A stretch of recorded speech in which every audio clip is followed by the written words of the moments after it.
Hello दोस्तों, good evening. कैसे हैं आप लोग। तो ये सारा जो सिनेरियो अभी बन रहा है, थोड़ा सा इसे समझने की ज़रूरत है। एक्चुअली मैं सबसे पहले ये बता दूं, my self Neeraj Kumar, second semester का मैं स्टूडेंट हूं और मेरा कोई भी पॉलिटिकल मोटिव नहीं है। बस स्टूडेंट्स को समस्या हो रही है, उसको लेकर के मैं बस काम करना चाह रहा हूं, जिससे हम लोग जो जूझ रहे हैं वो प्रॉब्लम नहीं आए। तो ये मेरा इस सीरीज का पहला वीडियो होगा। 6 वीडियो इसमें होंगे। आज के वीडियो में हम समस्या और स्ट्रेटजी को लेकर बात करेंगे। पहला वीडियो स्टूडेंट यूनियन को लेकर के आज रात को मैं रिलीज कर दूंगा और 5 वीडियो इसी व्हाट्सएप चैनल पर आएंगे और 6वां जो वीडियो होगा वो वीडियो फिर फाइनली मेरे यूट्यूब चैनल पर आएगा। 2 लाख वाले यूट्यूब चैनल पर मैं इस चीज़ को फिर प्रमोट करूंगा अगर हमारी समस्याओं का समाधान नहीं होता है तो। देखो, मैं लॉ का स्टूडेंट होने के साथ साथ एक यूट्यूबर भी हूं और ये मेरी नैतिक जिम्मेदारी बनती है कि अगर हमारे साथ में हमारा हक मारा जा रहा है, हक का मतलब हक नहीं होता है, यहाँ पर सबसे बड़ी चीज़ होती है कि आपकी राइट टू लाइफ डिस्टर्ब हो रही है, उसकी भी पूर्ति अगर नहीं हो पा रही है तो फिर हमको मजबूर होना पड़ता है, कंपेल होना पड़ता है इस चीज़ के लिए, काम करने के लिए।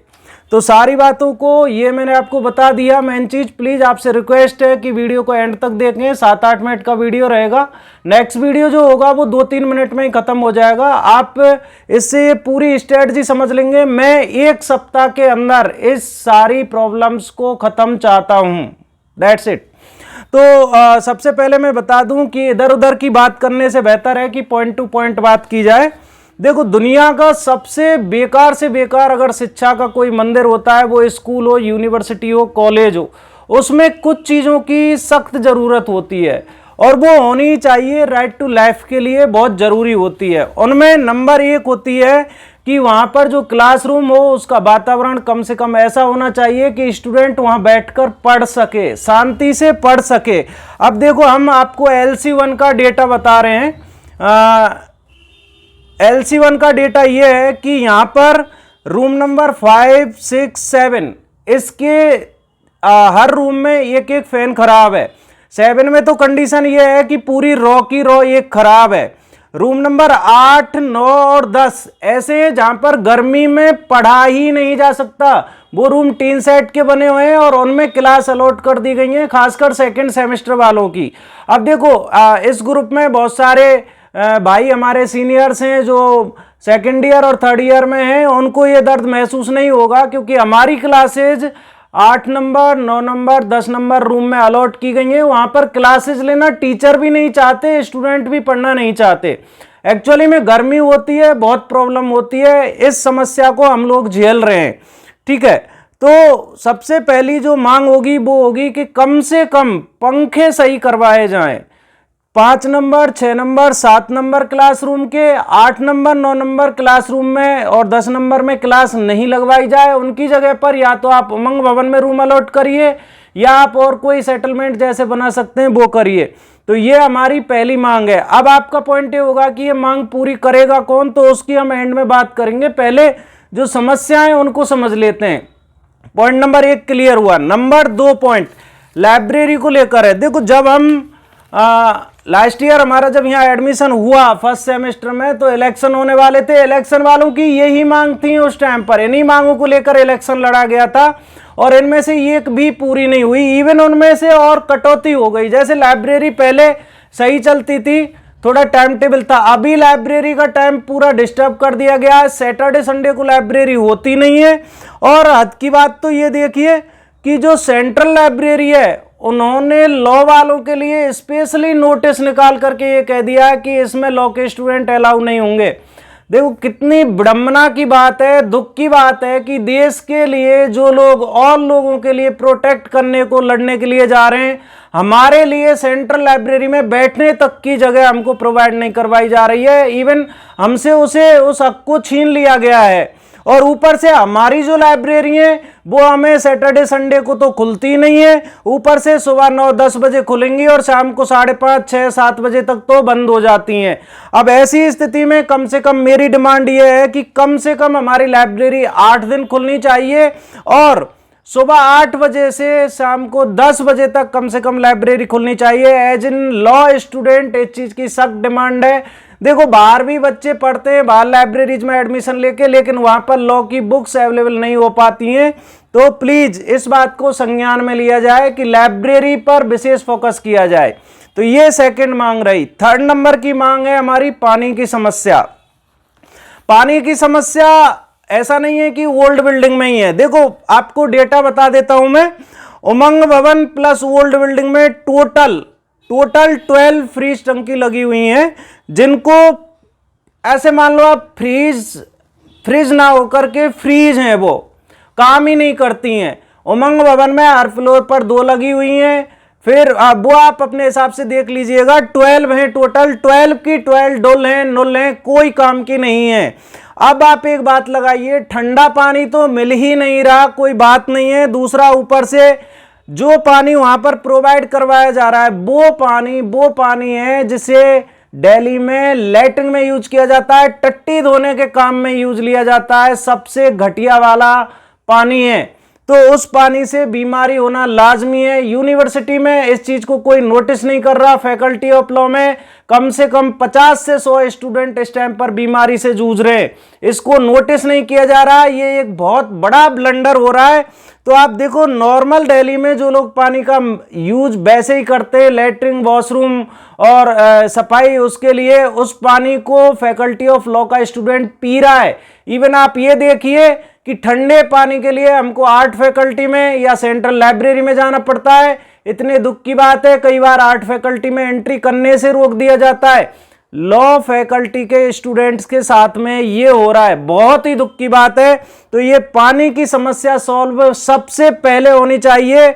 इसमें 12 की 12 फ्रिज जो टंकी हैं उन पर काम होना चाहिए। वाटर लेवल का पीएच चेक करके सही पानी हमको प्रोवाइड करवाना चाहिए।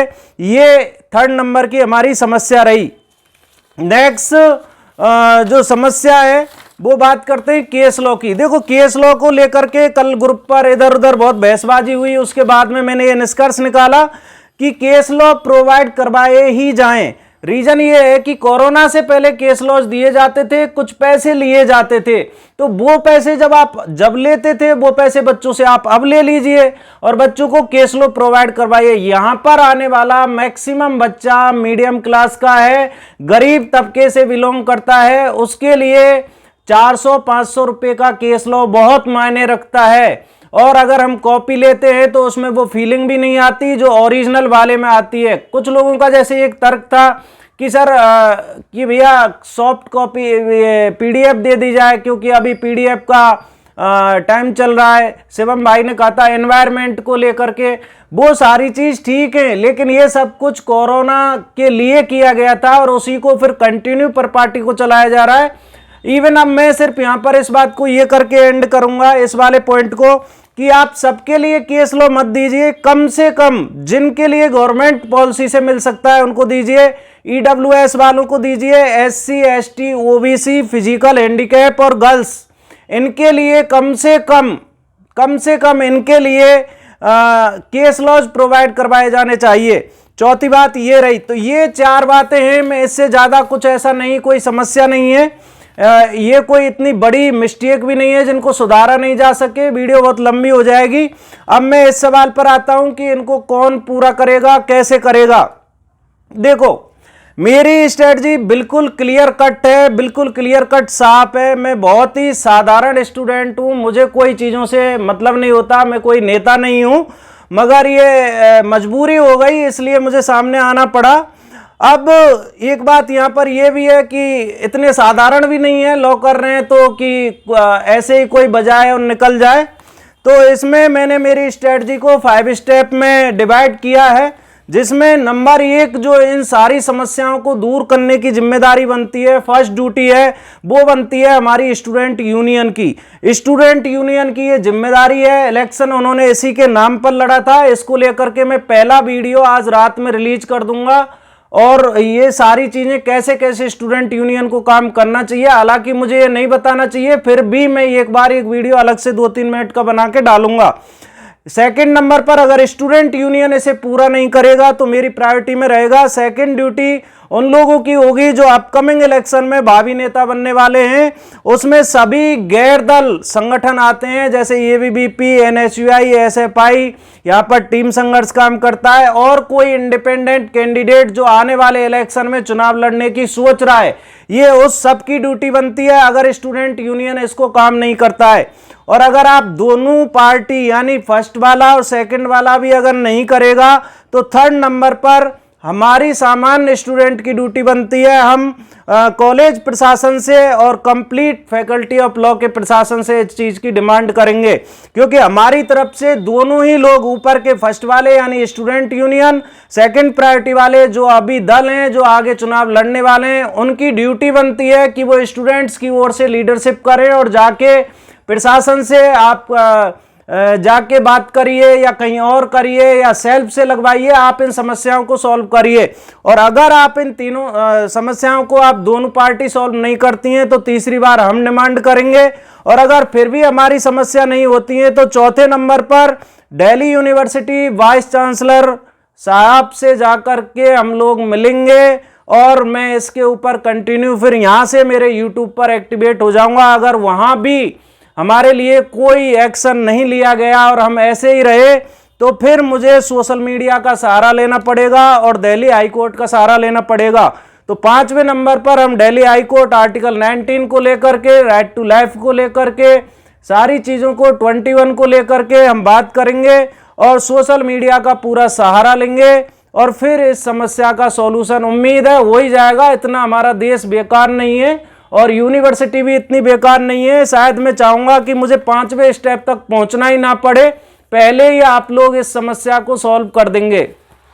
तो प्लीज आपसे हाथ जोड़कर रिक्वेस्ट है कि इन बातों का ध्यान रखें। ये 4 बातें हैं, इनको सॉल्व करें, और ये 5 स्ट्रेटजी के 5 वीडियोज में अलग अलग लेके आऊंगा। पहली वीडियो स्टूडेंट यूनियन को लेके आज रात को मैं बना दूंगा और फिर उसे इसी ग्रुप पर डाल दूंगा। इस ग्रुप में तीनों ईयर के बच्चे हैं। अगर स्टूडेंट यूनियन इस पर कोई एक्शन नहीं लेता है तो ये पूरे कॉलेज के स्टूडेंट्स की ड्यूटी बनती है कि आने वाले इलेक्शन में अगर कोई भी स्टूडेंट यूनियन का कैंडिडेट आता है तो आप खुल करके उसका विरोध करेंगे।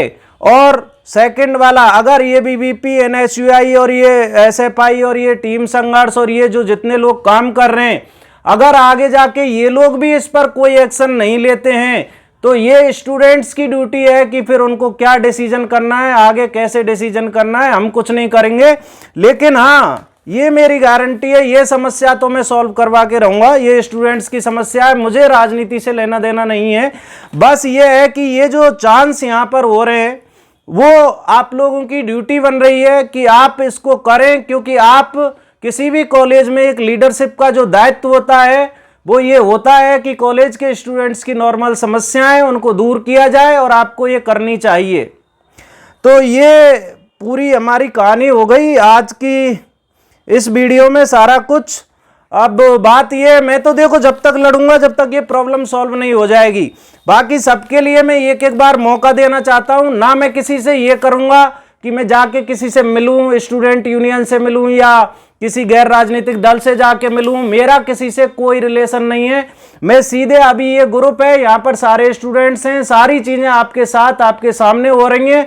जब 4 पॉइंट तक काम नहीं होगा तो 5वें पॉइंट तक मैं सड़क पर जाऊंगा, और जब मुझे आप लोगों की जरूरत होगी और जब मेरा YouTube, social media, high court जो भी होगा सब जगह तक मैं लड़ूंगा। Thank you so much. बस फाइनली एक ही बात कहना चाहूंगा, जो हमारा स्लोगन है, कैंपस रो रहा है कोई नहीं कह रहा है, स्टूडेंट सह रहा है। Thank you so much.